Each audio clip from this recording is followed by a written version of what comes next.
This is episode 338, recorded April 15th, 2016.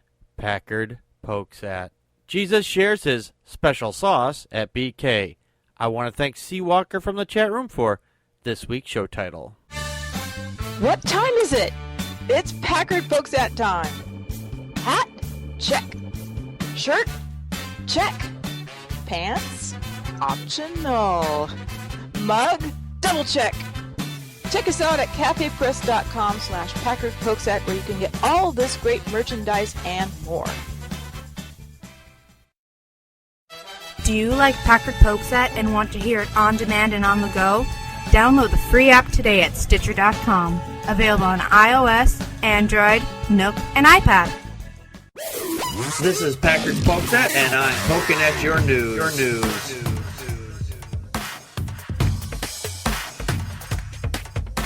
Good evening, everybody. Welcome to another fine edition of Packard Pokes At. I am your immutable and unmutable host, Packard Sonic. And joining me from the far west coast is Connie, Practical Magic 9. Is it summer yet? Well, you know what? If you're seeing this screen and you're not seeing any hair, then yes, summer has arrived, at least here in Wisconsin anyway.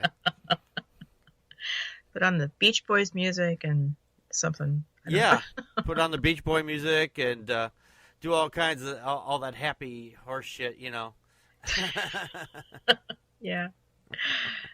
A lot happier than some of the news. That's for yes, sure. Yes. A lot happier than some of the news. Yes. Well, we do have a lot of good stories for you tonight, so let's get on to our first topic for this evening.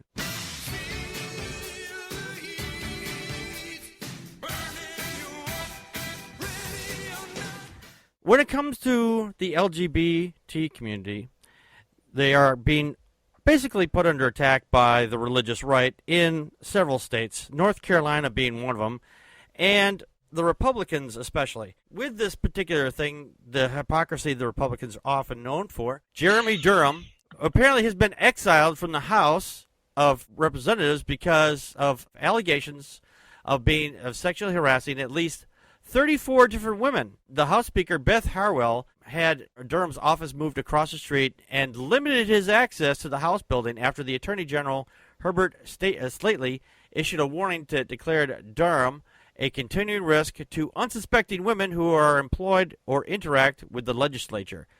Now, the thing here is, this fucker is going around saying that trans people are more capable of harassing women and things like that when he's actually the one to do this.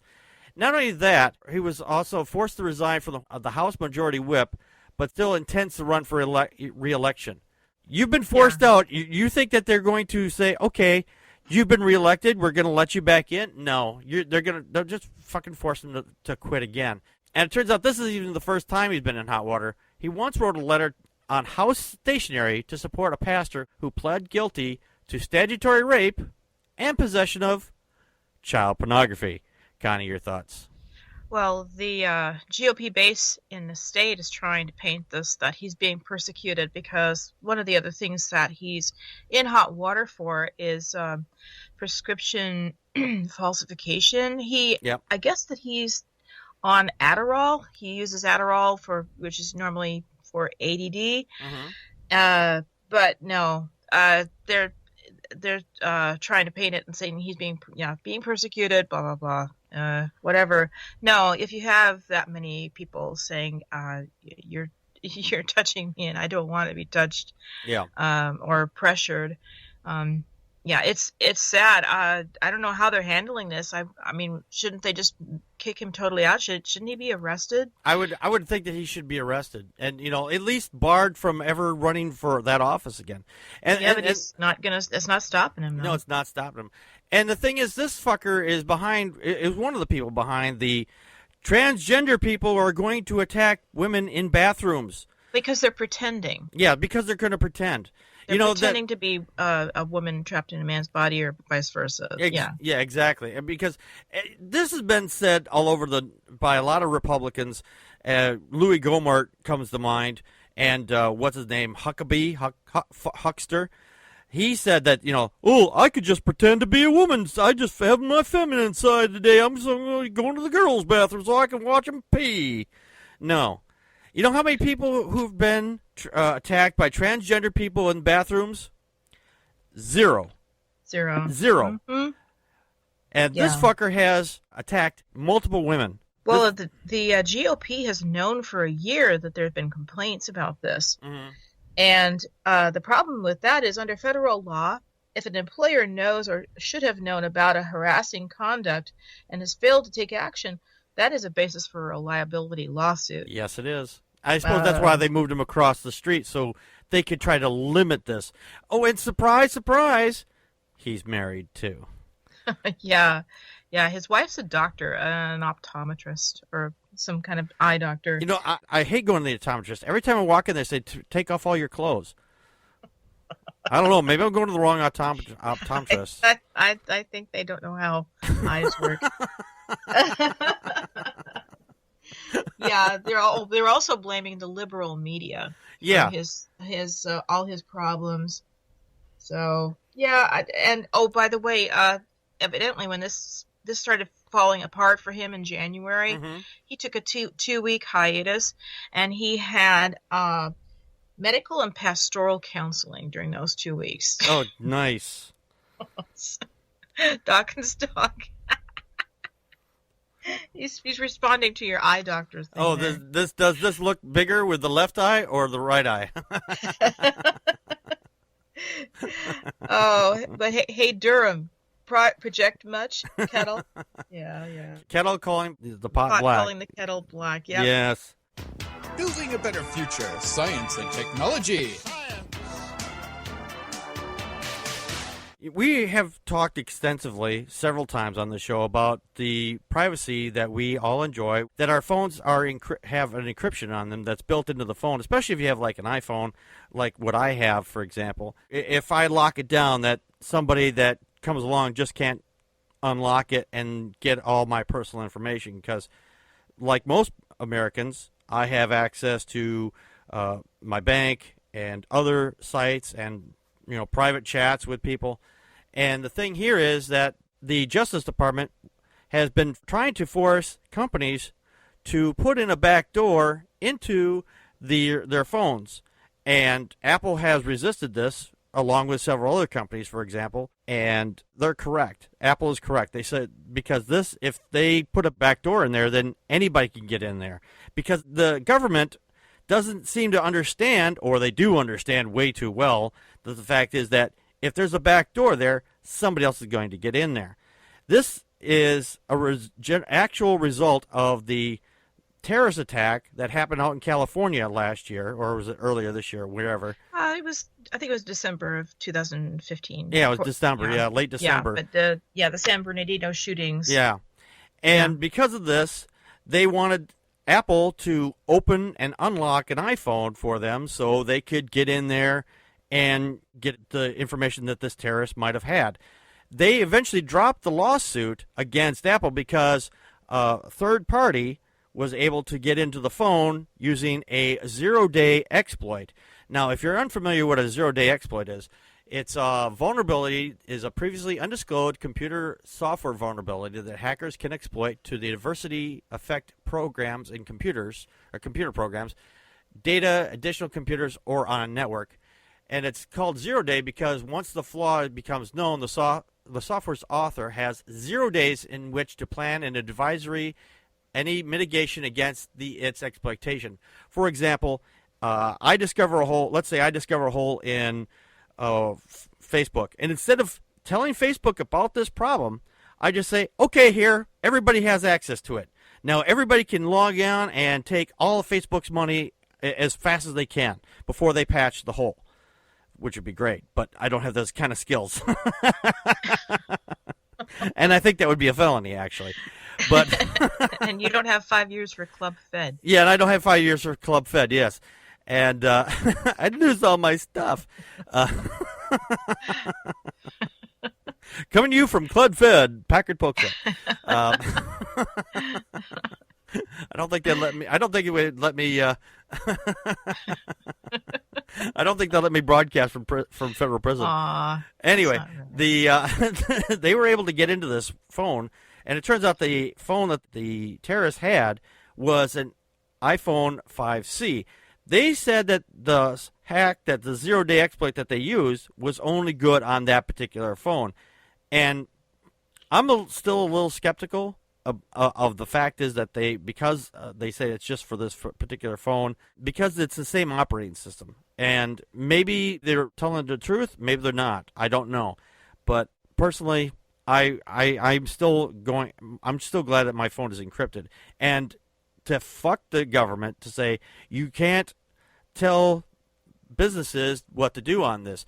Now, going back to the original part on this, they want the Senate bill that they're going to introduce. I kind of went on sidetrack so I could get a better idea what's going on here. The Senate bill wants them to make sure that all phones that are made from here on out, or at least if this bill gets passed, that the encryption that's on the phone is hackable forever from that point forward, which should scare the shit out of you. Because if companies are told that, hey, you can put an encryption on here, but it can't be completely unbreakable, we have to be able to break it. So in that case, why bother encrypting anything at all at that point? And then why we should just all go back to the old dumb phones or burner phones or whatever. Then we're back at square one. Kind of your thoughts. Well, I don't know. This is it's over my head in a lot of ways, but I do understand that encryption is really, really important. And well, it was only just a couple of years ago that this is maybe different, but it was still data. It was the credit card. It was the Target and Home Depot and all those companies. You know, there was this hack, and people were able to get into that system. I just don't see why letting the government have this makes us any safer at all. I don't trust that they could keep all of that safe. The fact that they went to an outside hacking source to hack the phone tells me that, I don't know. The government isn't safe with all of our secrets, all of that stuff. And you know, I hated the wording in this article because they tried to say no individual or company is above the law. Right. Except the government. Yeah, except for the government, yeah. That was another thing I was going to point out, is that it's because Dawkins Dogs in the chat room there said, what about WhatsApp encrypting everything? It doesn't matter. They want to have a backdoor into every company, not just the phones. They want it to be illegal for software companies. If you write an app that's, encrypted, then you have to provide a way that the encryption is not strong enough so the government cannot get into it. It doesn't make any sense to me.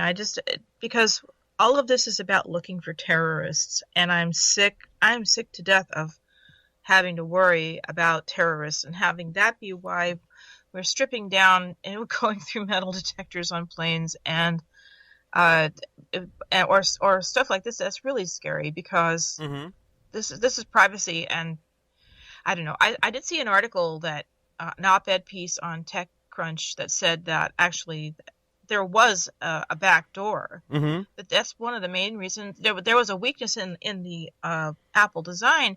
That's why Apple didn't want to tell them about it. Right. Because acknowledgement of that is again now people know. So somebody's going to try and hack it. Yeah, exactly. Awesome.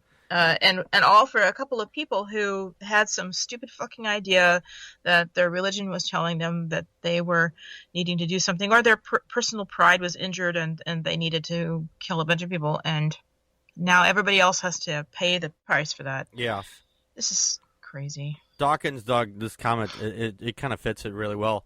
It's a shame that the fundamentalist Christians don't run the FBI. Those folk object to anything by the back door. The next one is yeah, Dawkins Dog, and the second one. Thank you again for your comments. Says the U.S. government doesn't run the planet as much as it thinks it does. It can't tell others what they can and can't use on their phones. And, yeah, for other countries they can't, but they can always make agreements with the countries that are there, so they can kind of put that influence there. Well, what do we expect when we have senators and representatives who don't even have a basic understanding of what the Constitution is, what the Bill of Rights are, or anything else?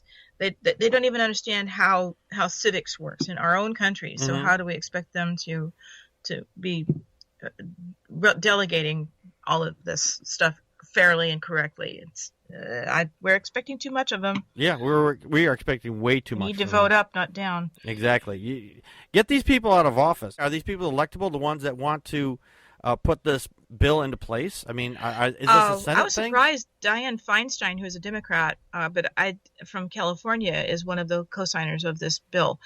But I do know that in not this year's election cycle, but in the next one, and maybe the next one after that, I don't know, is it like 2/3 of our Congress, of the Congress, are up for re-election? Yeah, there's a lot of them up for re-election. We have a chance to clean house, folks. Yes. Usually I say vote Democrat, but if this woman is a Democrat and she is voting to say, hey, let's get rid of privacy rights, she needs to go. She needs to go. I don't know anything about her. She's not from my state. I just know that.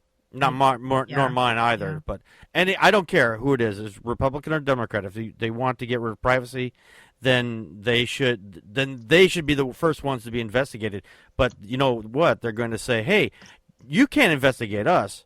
I remember, was it last year, the year before that, or sometime, that they found out that the NSA was actually investigating them, and they didn't like it too much. So you know what? Hey, if it's good enough for us poor folk, it's good enough for you. People shouldn't be afraid of the governments. Governments should be afraid of their people. Right. How long have you had these droids? About 3 or 4 seasons. They're up for sale if you want them. Let me see your identification. You don't need to see his identification. We don't need to see his identification. These aren't the droids you're looking for. These aren't the droids we're looking for. Now, NASA has put out a space telescope. It's called the Kepler. Now, the problem with having an Earth-based telescope instead of one that's out in outer space is the fact is that the atmosphere has a tendency to distort anything that we see, and we can't really get a really clear picture of the universe around us. It's kind of fuzzy. So we've put out space telescopes out there before. The Hubble comes to mind, but this other one is the Kepler. Now, why we're talking about that one today, because it's been around for a while, it's discovered a lot of exoplanets, is the fact is that the space telescope went into some kind of emergency run state where it's like it couldn't do anything, and they don't know what caused it. But about 3 days, it's called the EM status, but it was successfully identified about 3 days later, and they recovered the spacecraft, and it's now stable. Now, this spacecraft isn't like where we can just get on our car or spaceship or whatever and fly out to it, fix it, and come back. It's literally 75 million miles away. So it's traveling at the speed of light, which is how fast the signals travel, roughly.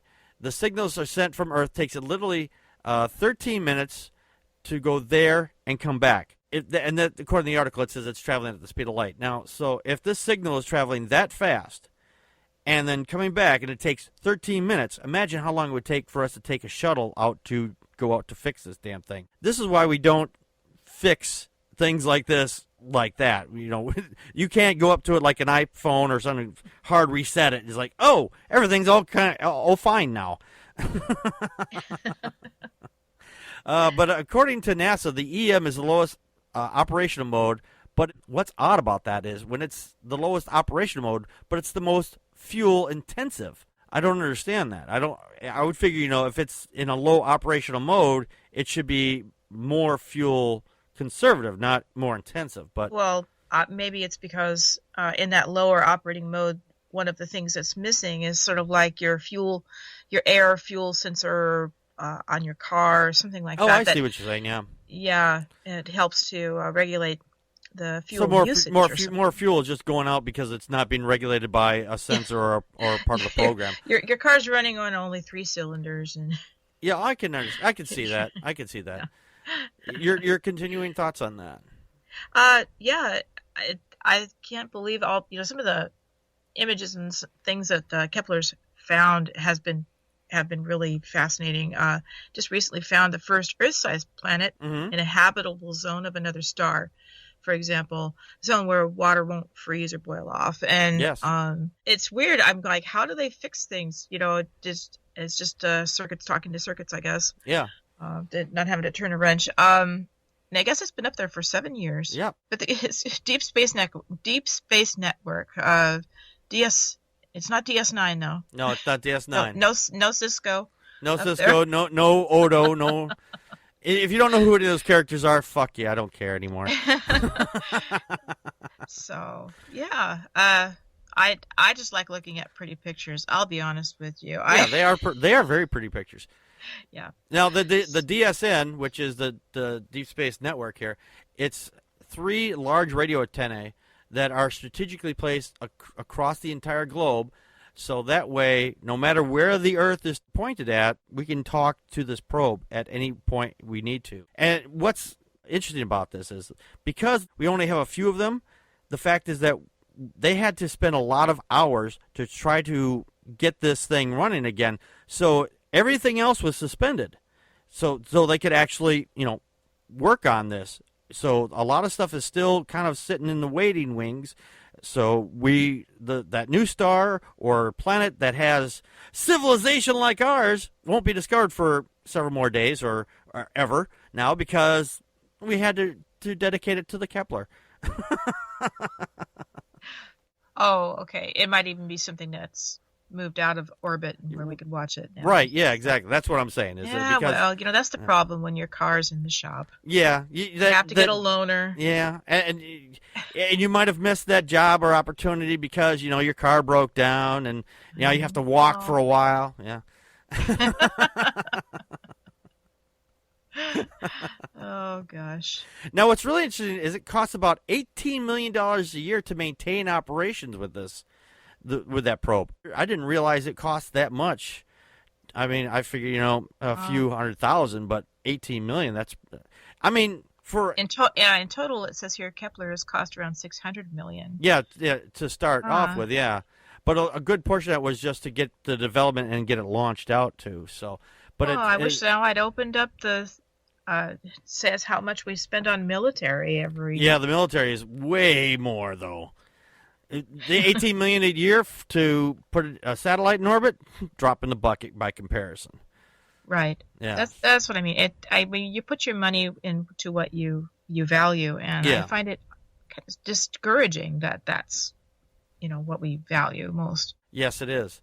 I mean, not that we value blowing shit up and not. Yeah, we value more things of making a missile and being able to shoot and kill a bunch of people at one time than how do we exploring. Use our tech, right? Or hacking private citizens. Or hacking private citizens. Yeah, that's exactly what we need to do. Is we need to hack private citizens. They're not interested in Uranus. They're interested in your anus. They're interested in everything that's on your phone. They want to make sure if you have any boobies or anything, they want to see them. I have nothing intelligent to say about NASA, but I'll make a butt joke, I guess. That's what I miss Joe on nights like this. He always had a lot to say about this stuff. I know he did. Yep. Contact us by email at ppappodcast@gmail.com or on Twitter as at Packard Pokes At. Like us on Facebook.com/Packard Pokes At. Call our Google Voice and leave a message at 662-709-PPAP or 662-709-7727, and we will respond to it on the show. Friday nights at 9 p.m. Central Time, join us live at vonlive.tv/Packard Pokes At. During the show, you can share your thoughts with us by calling 857-216-3200 using PIN number 35368 or on uberconference.com/Packard Pokes At. For links to the stories, visit our show page at packardpokesat.wordpress.com. You can help support the show by purchasing merchandise from cafepress.com/Packard Pokes At or make a donation to the show at patreon.com/Packard Pokes At. If you can't afford any money, why not share the show with your friends and rate us on iTunes, Stitcher Radio, Spreaker, and on YouTube. For everyone that shares and rates us, you kick ass. What if there's a really bad, crummy guy who's going to jail, but I know he's innocent? Well, Bart, your Uncle Arthur used to have a saying. Shoot 'em all and let God sort 'em out. Unfortunately, one day he put his theory into practice. It took 75 federal marshals to bring him down. Now let's never speak of him again. You know, the thing about the church is they like to stick their nose where it does not belong. And I think it's about time that the church starts paying their dues. And I'm not the only one behind that thought process as well. A new federal lawsuit is challenging the unconstitutional tax exemption, which allows clergy to avoid paying income tax, which kind of sucks the fact that they got this in place. This was put back into place back in 1954 when the bill's sponsor, Representative Peter Mack, made this constitutionally obnoxious argument that ministers should be rewarded for carrying on such a courageous fight against this godless and anti-religious world movement. I can't believe that kind of that's fucking bullshit. Because back at that time period, in the 1950s, we were going up against the Russians because they were the godless atheists over there. So Red Scare. The Red Scare. That's one of the reasons why we have "In God We Trust" on our dollar bills today, because of the Red Scare. And because of all this, that's why this got passed as well. Because pastors don't have to, pay taxes, they're not allowed to, at least they're not supposed to be allowed to, have anything to say when it comes to elections or anything like that. But has that stopped them? No. And the fact is that they get to live in a house that we're paying for. You're paying for. I mean, if you're in the United States, you're paying for all the taxes that are going on this house. They live in this thing tax-free. Because of that, people like Joel Osteen and Baker and the whole rest of those fucking scam artists are living high on the hog because they're bringing in money from their followers, who, the sheeple, so they can live as wildly extravagant as they want to. But they say, hey, it's not our money. God gives us this money, which is total bullshit. Kind of your thoughts. Well, they say it's that the problem. The real problem is just that their income is taxed differently.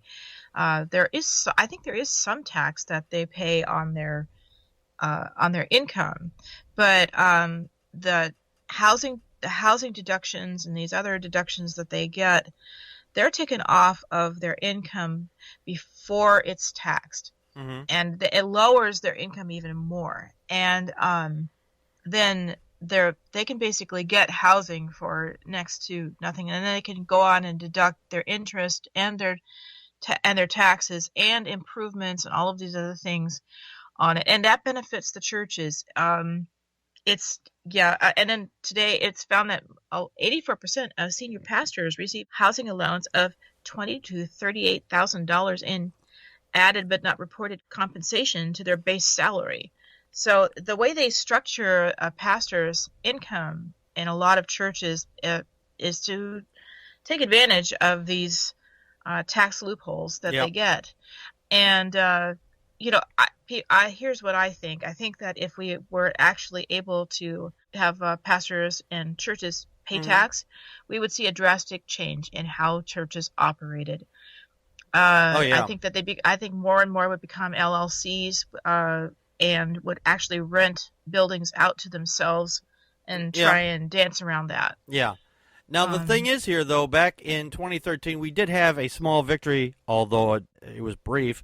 The FFRF challenged this religious income tax exemption, and they won. U.S. District Judge Barbara B. Crabb of the Wisconsin District of Wisconsin issued a strong 43-page decision declaring unconstitutional the 1954 parish exemption that allowed the ministers of the gospel to not pay income tax on specific portions of their compensation. However, back in 2014 of November, the U.S. Court of Appeals threw out that victory, not on the merits of the case, but on the question of the standing. So I'm not sure exactly what that means. Well, okay, I think that's because the representatives from the FFRF were not taking that deduction. Mm-hmm. And so because they weren't themselves taking advantage of that, I guess they thought, they had... So because they weren't doing it, therefore it should be legal. That doesn't make any sense. No, they were saying that... No, they were saying that because the FFRF weren't taking advantage of that, it sounded more like sour grapes. And so since then... Oh, I see. The FFRF co-presidents, Dan Barker and Annie Gaylor, I think those are the ones that we're talking about. They have since filed for those exemptions. One of the other people from the FFRF has since passed away, but her son is claiming those in his stead. And so they're just trying to make it appear that, okay, we're talking about apples to apples here. Mm-hmm. Because FFRF is a nonprofit. And I'm sorry, I was trying to remember all my tax stuff, but I was never able. I only did it 1 year with H&R Block, and I didn't do things like pastors coming in because that was a totally different tax code. So yeah, I get it. When I do my own taxes, and when one of the questions that asked, I had a screenshot. I don't know where it is now, but it asked me if I was a pastor, and I was like, okay, no, but it gives me an explanation on why the pastors would you'd get a tax exemption on that. I was flabbergasted. I tried to find it again, but I didn't find it anymore after that. But the bottom line here is that the church is bringing over $700 million a year, which is lost revenue to the country. $700 million. Yeah. That's a pretty big chunk of change. We could fund the that telescope and several more just like it for years to come. Our reasons for doing that are very sketchy, and they should be re-examined. And it's criminal. To allow that. Yeah, we're letting hustlers and con men run the government, basically, or at least keep their money from the government, which they shouldn't be able to do. Yeah. Is this the real life? Is this just fantasy? Caught in a landslide, no escape from reality. The reality of the Constitution is that we have a separation of church and state in this country. And some people in the religious community either ignore it or they don't like it, but they will still violate it at every turn they can and go, we're doing this because you're persecuting us if you don't allow us to do this. Which doesn't make a damn bit of fucking sense. And something that has happened just recently, has been happening, and I was unaware of this until just recently, a school in Middleton, Wisconsin, which is a suburb of Madison, Wisconsin. I used to live not very far from there, actually. At least, I meant the town, not the not the school district. The high school out there in Middleton. Apparently, this group called All God's People from this church, that's allgodspeople.com, has been going to this school and giving out free food and Bibles and preaching to these kids. The thing is, this particular piece of land where these kids go, it's like an outdoor pavilion type thing. It's like in a public park. Yeah, it's in a park. Yeah, it's a park. It's like one of the covered areas you can go to if you want a family picnic, right? Or a family get together, and you have all the places with benches, and you can have a barbecue. So right, exactly. That's what it looks like. Yeah, exactly. And the thing is, though, because of the way they work with the school district has say of what goes on over there, and they're not allowed to be there. This group that's going in there should not be there. I sent a letter, along with probably several other people, to the FFRF about this, and I actually got a letter back from them to the person that's at the school, and his name is apparently Don Johnson at the Cross Plains Middle School, or the Cross Plains School District in Middleton, Wisconsin. It goes like this. This is the letter from the FFRF. It says, Dear Dr. Johnson, I didn't realize he was a doctor. I am writing on behalf of the Freedom from Religion Foundation regarding the Jesus lunch at Middleton High School. I'm sorry, it wasn't middle school, it was a Middleton High School. Yeah, that's confusing. It is a little confusing. The FFRF is a Madison-based nonprofit organization that works to protect the constitutional principles of separation between church and state, or state and church, whatever. The FFRF has more than 23,000 members across the country with more than 1,300 in Wisconsin, including Middleton members. Several district parents informed us a group of individuals has threatened to sue Middleton Cross Plains School District if the district prevents them from continuing to hold Jesus Lunch events at Fireman Memorial Park, which is directly adjacent to the, Middleton High School. We understand that these adults hold a weekly lunch event in the park's pavilion. They offer free food to the students, proselytizing students who attend and distribute Bibles. To our knowledge, this group did not seek or receive the district's permission for any of these activities. In short, these adults are opportunistic, luring minors in with their event with food in order to promote their personal religious views upon a captive audience of students without parental consent. That's very important right there. If your kids are like out somewhere and someone comes up to them, on public grounds, like in school or something, and they start during school hours. Right. It's not like they have much choice. These kids have time only to eat and then leave, and then get to the next class. They don't have time to, or they're not supposed to anyway. Go roam around the city. They can't. They're there because they have to be there. So it's like proselytizing on a fucking school bus. If the driver was doing that, they would be in the wrong because you have a captive audience. And drivers passing out sandwiches and Bibles and saying and playing Christian music and preaching over the microphone. Yes. One of the important lines here is that the city has provided the district abroad lease for non-exclusive use of Fireman's Memorial Park, giving the district joint control and jurisdiction over the park. The lease gives the district the right to enforce all and any of the district's rules and regulations affecting the district students, including the right to enforce all and any part of the district's rules and regulations affecting students in the park. They've also said that, hey, if I'm just going to paraphrase here because the letter is quite long.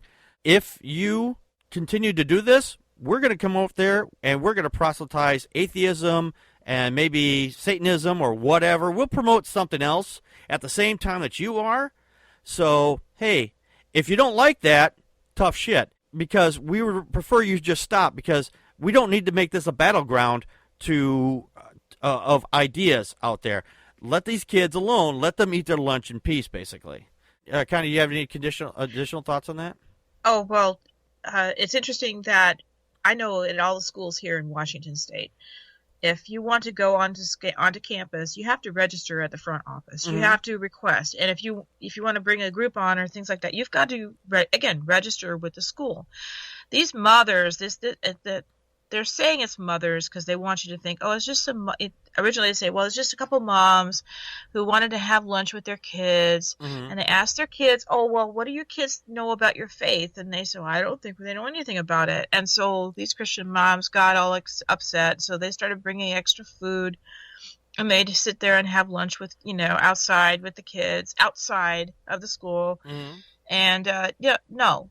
I'm not buying this shit for a minute. Yeah. And the other thing is that they don't register, they don't sign in, they don't say we're doing this, right? Taking these kids off campus. Number two, the food is not approved, all right? The food could be getting kids sick, and then who's liable? There's a bunch of just basic stuff here that is being ignored, but everything I read on all of these Christian sites connected to this, they're trying to say, well, these are our First Amendment rights, and they're just persecuting us, and the FFRF should be investigated, and all this other crap. It's very frustrating. Yeah. And one of the reasons they say that they wanted to have this lunch with Jesus shit is that they wanted they wanted to counteract peer pressure.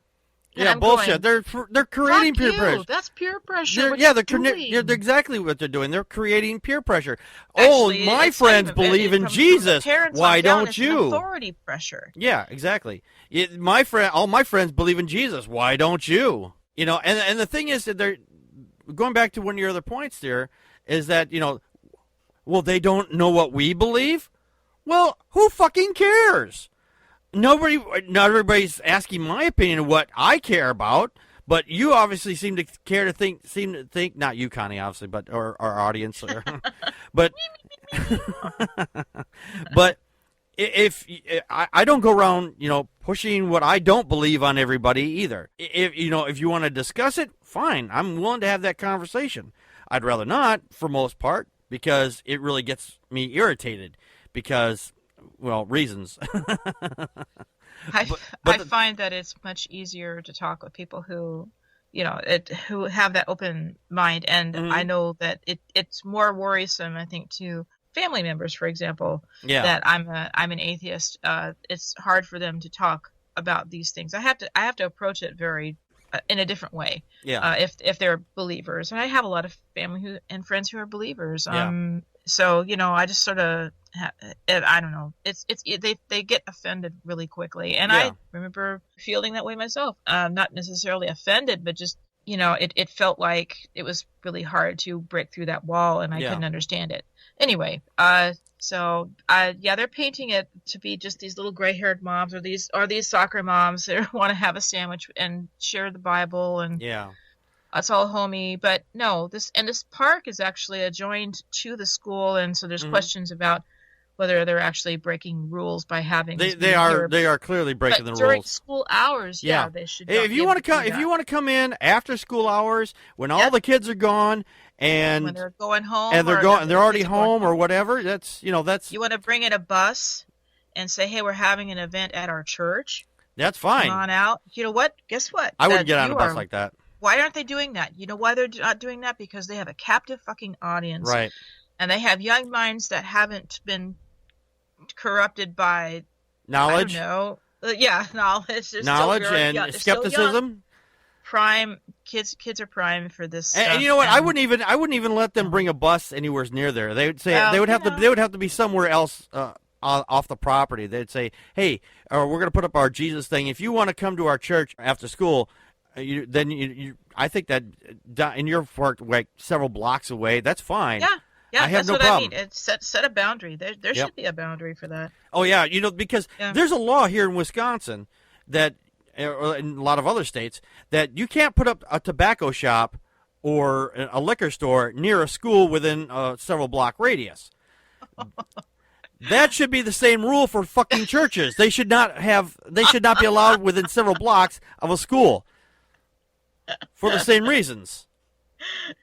We're gonna put our schools out in the middle of nowhere with barbed wire. No, just put the fucking churches out in the middle of nowhere. God. You want to build a church? Fine. There's a field way about 5 miles out of town. Yeah, people. And it's in the middle of a swamp. But hey, it's prime real estate for you people, because you people are fucking swamp people to begin with. Well, you couldn't smell the stink. Yeah, then you can smell the stink. So, I don't want to go near there. That fucking place stinks. No, you wouldn't be able to smell the stink. Yeah. Anyway, Torvian for the channel says, I can bring more people to Jesus and score more points for my Sky Daddy. That's basically what it is about. It's like I can, and you're right, it is a captive audience. And the real Paul Marshall, persecution of the Christians, again, them peeps just can't catch a break. Yeah. Oh, yeah. Yeah. Sounds very much like my high school experience, actually, because I was going during the tail end of the Jesus movement. I had a lot of friends who went to school and were born again and all that stuff. So I had a very safe environment. It's the Onion Radio News. No, it's not. Yes, it is. No, it's not. Yes, it is. No, it isn't. We live in a world where we have to have, things that cook our food. And sometimes things go wrong. That's not always a good thing. But we also have things that help us when those things do go wrong. The fire department's out there. If we get a gas leak or whatever, we call them up. Or the gas company say, hey, come shut this off. That's, they'll come out and take care of that so you can, live and nothing blows up. However, somebody called the Burger King employees in Minnesota and Oklahoma, not all of them, but several of these, a couple chains, and they claimed to be the fire department, saying, hey, we detected a gas leak at your establishment. You need to break out all the windows so to let the gas out, otherwise if there's a spark or something, the place is going to explode and people are going to die. So the employees, or I don't know if it was the manager who said go ahead and do this, but just to let people know, like most people don't realize that, hey, the IRS is not going to call you, say, hey, we owe you, or you owe us money, or things like that. The fire department does not call you to say, hey, you have a gas leak. And then what the prankster did was told them, smash out all the windows to let the gas out. And that's exactly what they did. Somebody was walking by, caught some of this on YouTube, and everybody's like, what? And people are walking by going, what the fuck are they doing? Because when they see employees inside the store, people dressed like, they work there, smashing the shit out of the windows, trying to push the windows out, hitting with chairs. The pictures are great because there's glass everywhere. The thing is that this costs more than $10,000 in damage. Looks like Die Hard. Yeah, it does. It does. Where's John McClane? Yeah, where's John McClane in all this? He's swinging through the windows. Kind of your thoughts. Yeah, okay. Well, specifically the gas that was claimed to be the leak, high levels of carbon monoxide filling the buildings. So I looked it up, and I'm like, wait, isn't that the thing that, it's sort of this silent killer? Yes, it is. It's the silent killer. It basically you'll fall asleep and it replaces the oxygen in your blood and it kills you, right? Mm-hmm. And it is explosive. It can be flammable. Yes. But in order for the particulates of CO2 carbon monoxide, I'll just say carbon monoxide, to the levels to be, enough to cause an explosion, everybody would be already dead. Yeah. Because first it'll asphyxiate you, and then it is long before it's flammable. So, yeah, the level of dough on this, is huge. Yeah, it really is. We need to, this is a case in point of we need better education and we need to pay people more for the menial tasks in life. And it doesn't mean that everybody who does more can't make more, but these people are not being paid enough. This is crazy. It's manager and make sure, and make sure that the people know that the gas company is not going to call you, the fire department's not going to call you, the police department's not going to call you and say, "Hey, you have a gas leak." Yeah, you've got to call them, or if there is a gas leak, there's more of a general. The gas company has to come out and shut that stuff off, too. Yeah, it's like... Exactly. They don't have detectors set up in their offices saying, hey, there's too much gas going out at this one location. They don't have anything like that. There's no sensors inside that gas is leaking anywhere. Yeah, there's actually, there's carbon monoxide alarms, like fire alarms you can get. And I hope they catch whoever this is, because the damage to these buildings, I mean, I guess they're insured, but I feel bad for the business owners because... Yeah, I do too. This was despicable. It's funny, but despicable. Dawkins Dog said, everybody knows that if you smell gas, you should light a match. They wanted it their way. I think that's poo gas you're thinking of. they wanted it their way, Packard. I guess. Blame Florida, blame Florida. And if we had half a brain, we would give it back to Spain. Blame Florida, blame Florida. That's what happens when you make a state with sand. Masturbation is a wonderful thing. But the fact that we can do that, it's very healthy for us. Well, we can't do a lot of things with it, except for pleasure ourselves. Or we feel that's why we feel sorry for the T-Rex so much. Yeah. That's why the T-Rex didn't survive. It couldn't masturbate. or Arabs, they can't masturbate either. That's why they're so. That's why they're so angry over there. Not allowed to touch myself. Oh my God, gonna go crazy if I do. They're all pent up and everything like that. But this guy wasn't an Arab, but he was from Florida. He was apparently had been masturbating, and he decided, I'm going to go out and destroy shit. I can't see the connection between the two, but this guy, he says that he was vandalizing a home when police stopped him. He said he was masturbating to loud music when he suddenly felt like going out to destroy stuff. According to WFLA.com, the Largo Police Department got a call Friday about a man smashing a mailbox. He was shirtless and covered in dirt, according to the Palm Beach Post. He was later identified as William Timothy Anderson, Thomas. That guy's got 4 fucking names. That's part of his problem. That's part of his problem. If you got 4 fucking names, you need to don't. And if masturbation is making you angry, you're doing it wrong. You are masturbating wrong. I'm just saying. You put on the nice music, and then then you put on the little porn, and then you put on the wah wah wah wah wah music. That's how you do it. Or you get some people who are getting real happy about what they're doing. That's a good way to masturbate. Not get angry about masturbating and then go destroy stuff. I can see you getting angry because you're the only one masturbating and there's no one there to join you. But that's your problem, dude. But just wank it and move on with your life. Connie, your thoughts? Officers also noticed a flattened trailer tire, a broken window, and a broken real estate sign, and a garden angel that had been demolished. Oh, no, the poor garden angel. He must have been listening to some satanic music. Yeah. The post says maybe he was listening to Guns N' Roses' Appetite for Destruction. Yeah. So, he's going to be sitting in a jail for a while, I guess, because there's a $7,000 bond for this guy. Yeah. Personally, I'm the music that would trigger me to go on a destruction would be Bobby Goldsboro's Honey. No, I won't do that.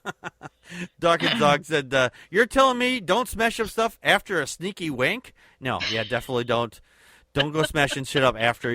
I don't care how long maybe the reason why he was angry is because he couldn't get to that one final peak. He's like, I just missed it. I just can't do it. I'm wondering if Ted Cruz is going to tap this guy to come and speak about the evils of masturbation. No. They'll point to him as the evils of masturbation. There are a lot of people. He'll give him pointers, yeah. Yeah, there are actually people that in this country that are actively fighting against people masturbating. There was a woman who was running for office. I forget where. It was, I think, Massachusetts or whatever. I forget her name.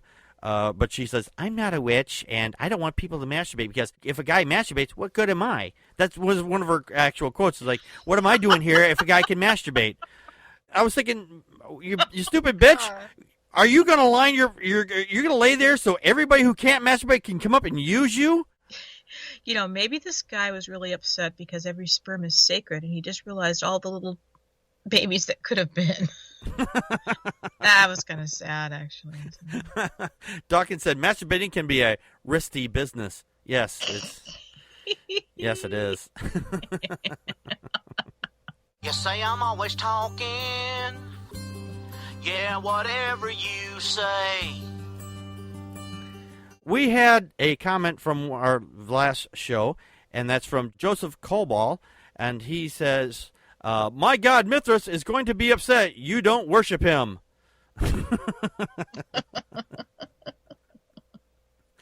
Now, we were discussing last week, I forget what it was, Connie. What was it? Not Baal, the other one. Oh, yeah, we were talking about Baal. Yeah, we were talking about Moloch. Thank you. Yeah, we were talking about Moloch. I forgot for a moment there. There's 3 of those kind of guys. Yeah, at least. Yeah, we were talking about different gods that people don't believe in anymore. Well, at least most rational people don't believe in anymore, and that's where this comment comes from. So yeah, you don't need to believe in Moloch because it's not a thing, and neither is Mithras, because of course Mithras is kind of a play on words for being a myth. I think that actually was a mythical god. There was a myth. I think you're right. There was a Mithras. Yeah. Oh, anyway, well, most people just call them myths nowadays. So I think that's where that comes from. I could be completely wrong on that. So.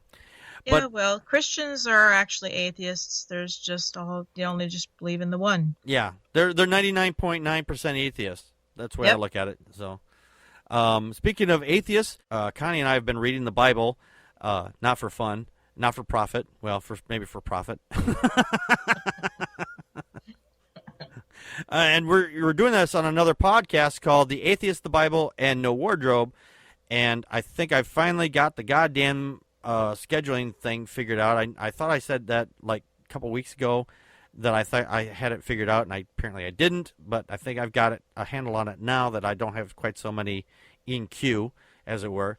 But you can find that on iTunes, Stitcher, and Spreaker.